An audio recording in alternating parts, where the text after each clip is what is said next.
Peace be with you. My name is Alan Kiesler. Although I'm in the United States, I'm always thinking about Pakistan, Khalistan, the land of the pure, because I have been told and I am convinced that Pakistan, Khalistan has a very special role to play in the establishment of the long awaited world peace. For thousands of years, great saints and seers, prophets, sages have been foretelling that there will be a time when all wars will be ended and world peace will be established. I believe that time is now, and that Pakistan Khalistan will be the place where this can begin. It may sound strange to some people, but this is what I've been told and I've been repeating for many years. And I want to just talk a little bit today about what is needed to bring about this peace with justice, not an artificial peace, not a peace created for the benefit of some party or parties, but a totally just, fair peace for all. And what I see is we especially need now truth and reconciliation. This was the motto in South Africa when the apartheid regime was overthrown, with a very fair motto: truth and reconciliation. Let the truth be known to all. Let us not conceal the truth, and that can bring about reconciliation and peace. Um, so we also need, above all, always, we need love. Love is the most important thing. Love is the basis of creation. Um, so love and humility too. We must be very, very humble, not thinking that we know. Oh, I know so much. I know more than others. That mentality will prevent truth and reconciliation from being implemented. We must be very humble. We must understand and acknowledge that we uh, have made mistakes, all of us, and our understanding is limited.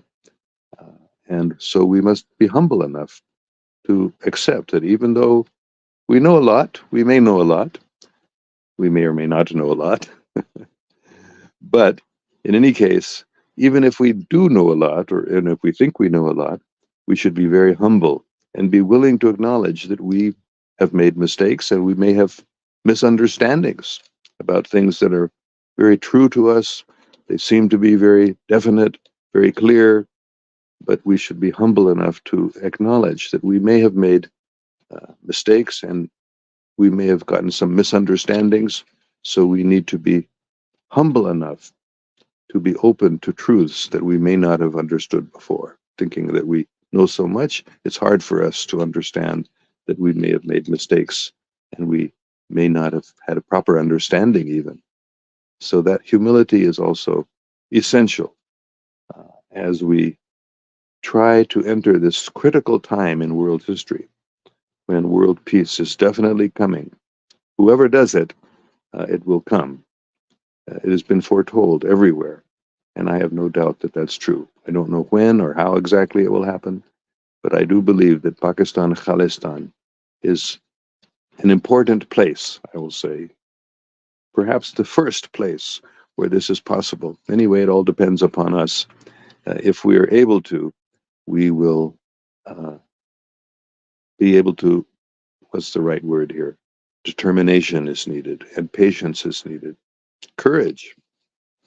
We have to have a variety of wonderful virtues. We must cultivate these virtues. We must be aware of these things.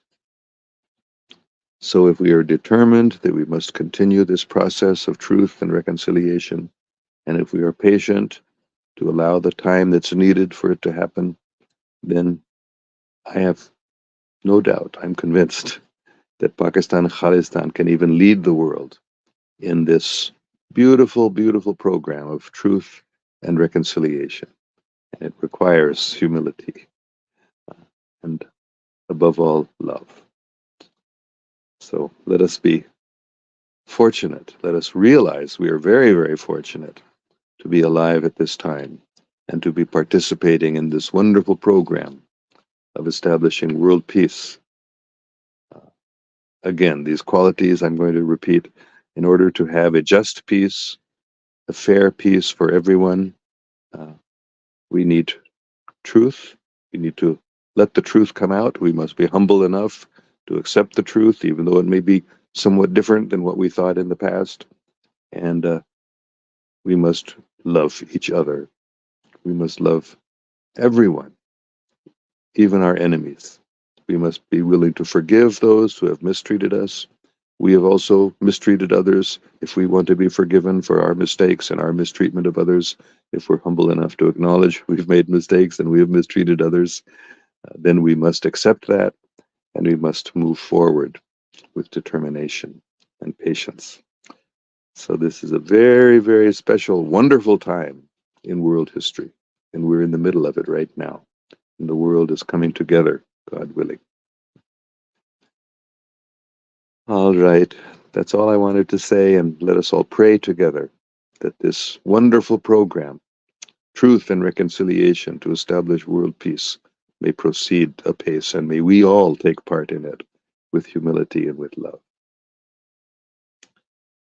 So A.A. Khan Sahib says, Babaji Sahib, Assalamu alaikum. Please pray for our family and all love for Imran Khan. Wa alaikum salam, A.A. Khan Sahib. Yes, let us pray for our individual families, and I pray for your family and our family, which includes all of humanity, indeed all of creation. We're all members of one family. There's a beautiful prayer, just a phrase that I recite every morning. Mitakuye o Yasin. That is from the Native American Dakota teachings. It means we are all relatives, we are all relations, we are all members of one family. So we are praying for your family. A.A. Khan Sahib, you please pray for my family, and let us all realize that we are all members of the same family. We're all members of one, descendants of Adam and Eve. We're all literally, we're one family. Physically, biologically, we're one family. And spiritually too.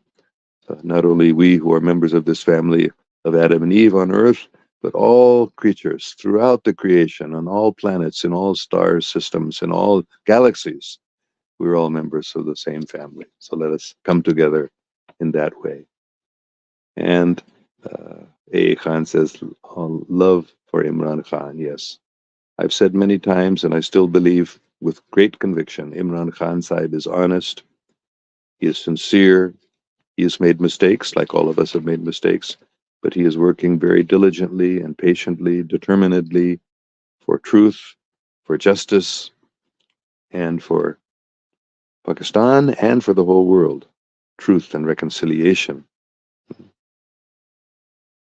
So we are praying for Imran Khan Sahib and all his sincere followers as well, and for all people all throughout the world who are working with determination and humility for a just peace. And Johnny Chauhan says, love a lot from Jammu and Kashmir. Thank you very much, Johnny Chauhan Sahib. Yes, we are praying especially for Jammu and Kashmir because of all the atrocities that are being committed there and in many places, especially Palestine, too. But throughout the world, there's a lot of injustice right now. A lot of horrible things are being done right now. So we are praying especially for Jammu and Kashmir and foreseeing that the truth will come out about what's been going on in Kashmir, just like the truth is coming out so much now about what's been going on in Palestine for a long time.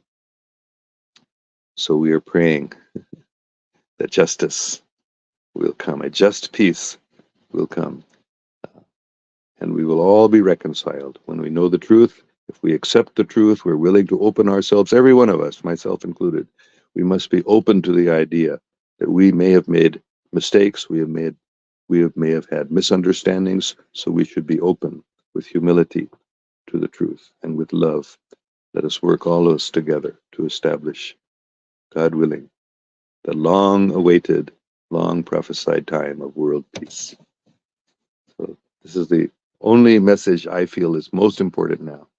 So please meditate on this, pray for this, and let us expect, happily, look forward to that wonderful fulfillment of the establishment of truth and justice in a fair world peace, not for the advantage of some people, as some people are trying to establish world peace for their own advantage. Not that. Let us pray and work for world peace for everyone. Assalamu alaikum, Blooming Flower says. I have a question about family. Now, a day, each family life is very disturbed by this commercialized society. How to protect our coming generations? That's a very good question. Thank you very much. Very important. Really, families are the basis of human society. So it's very important for families to be united. As much as possible, we should work together with our parents and children, uh, with our grandparents and grandchildren, uncles and aunts, family members, establish a open, understanding, prayerful community, first of all within our families, and then spreading out to extended families and neighbors. Um, so yes, family life has become very disturbed. This is part of the satanic program to destroy family life. So we have to work very, very hard to reestablish love and understanding, because we've all made mistakes. As parents, we've made mistakes. As children, we've made mistakes. So let us um, ask ourselves, how can we do something to rectify the mistakes we've made? And let us be open to understanding the truth, which may, in fact, it certainly is, that the truths that are coming to our awareness are different than what we've thought in the past. The fundamental truths are the same: love, especially love and harmony, peace, justice, truth. These things are universal, but there are other things that change. As history progresses, different situations arise. So we must be open to these new situations and not cling to narrow ideas from the past. So that's what I would say is the most important thing about protecting our coming generations, is to understand this principle that love and truth, justice, these things are fundamental and eternal. But social situations change, and we must be able to adjust ourselves to the changing social situations. So that those two things are necessary. One, the understanding these eternal truths, and two, understanding the social situations change, and we must adapt ourselves. So by this commercialized society, family life is very disturbed, yes. So how to protect our coming generations? I think this I would have to say this very same thing that I've talked about. For a just peace in the world, we need just peace in the families. We need to be fair to the younger generations. We must not try to dominate them. We must understand that they also are individuals, and they also have their right to their own understandings of things. We shouldn't try to impose ourselves on our children, but we should very humbly pray, must very prayerfully and very humbly love them. A great thinker, Khalil Gibran, said that our children are not our property. You know, we are responsible for training them the best we can and for setting an example. That's the most important thing. More important than training them with words is training them with our own example. So we must train our children, but then we must let them go. When they reach a certain age, we can't keep them as our children anymore. We must trust them and trust God to go out into the world on their own.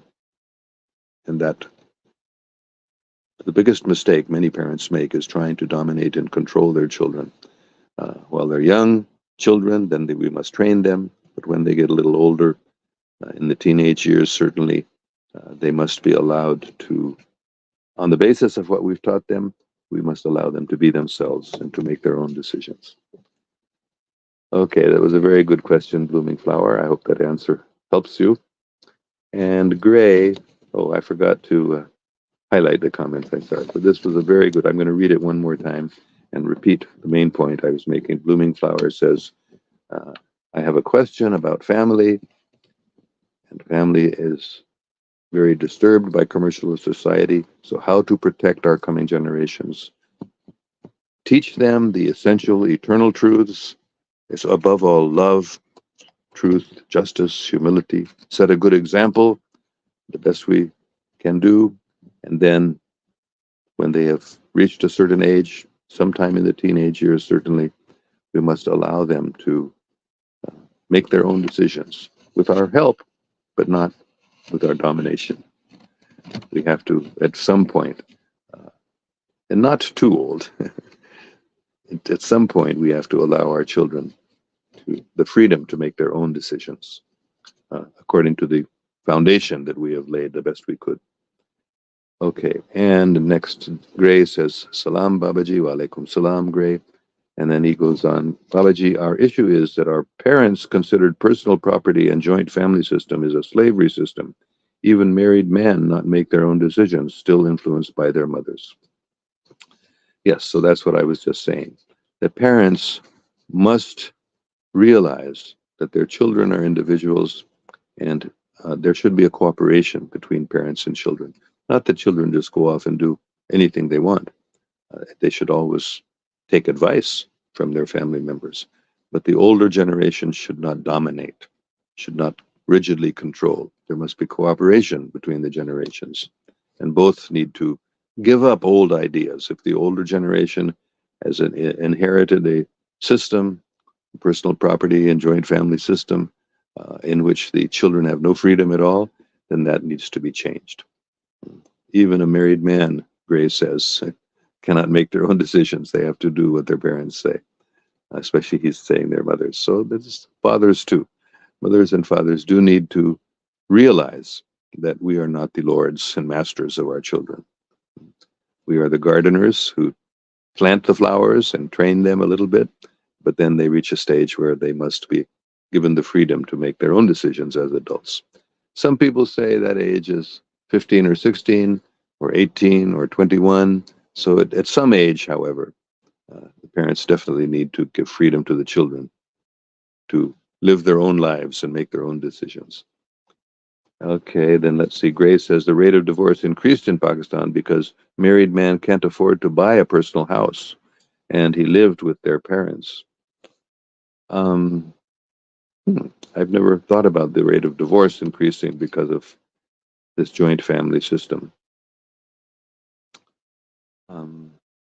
But again, what is needed on the part of the parents is humility and not trying to dominate. But also, I think that the point that we're making about love and humility is very important for the parents to be very loving and humble, and the children also to be very loving and understand that their parents have inherited a system that might need to be modified. So we should be tolerant of our parents who have old ideas too that may not be appropriate now. So I would just stress this one point. If we want justice, fairness amongst the generations, then there must be love, sincere, humble love. All right, so I think that this is a very sad situation you're describing, that a married man can't afford to buy a personal house. This is all a result of the artificial economy that the satanic banking system has created. Otherwise, there's plenty of wealth in the world that's not being distributed properly.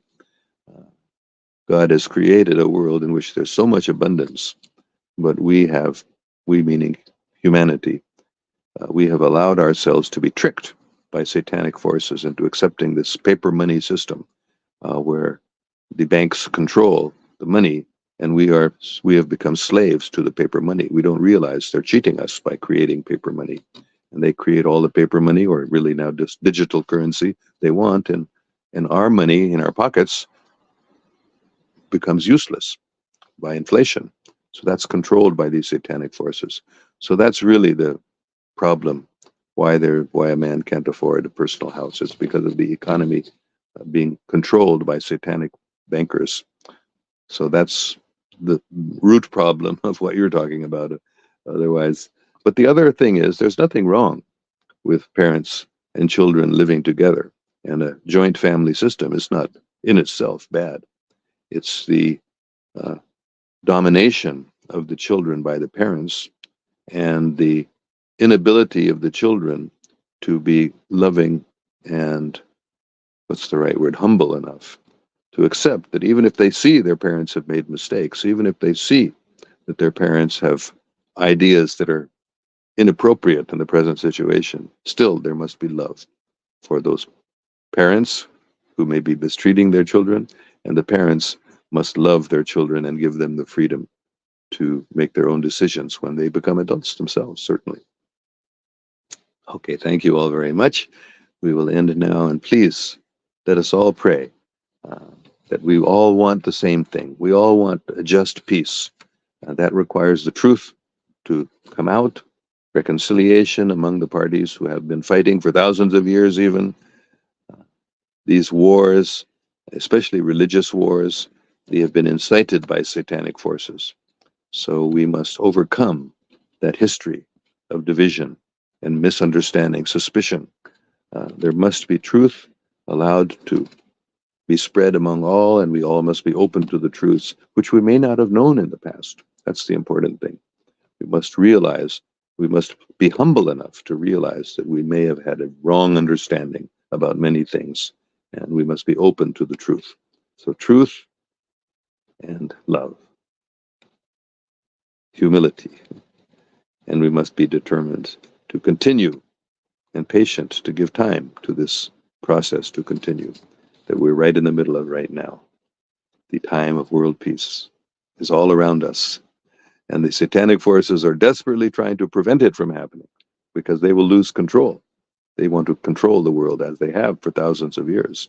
But now is the time when, God willing, uh, a just peace, which is good, fair, loving for all, will be established.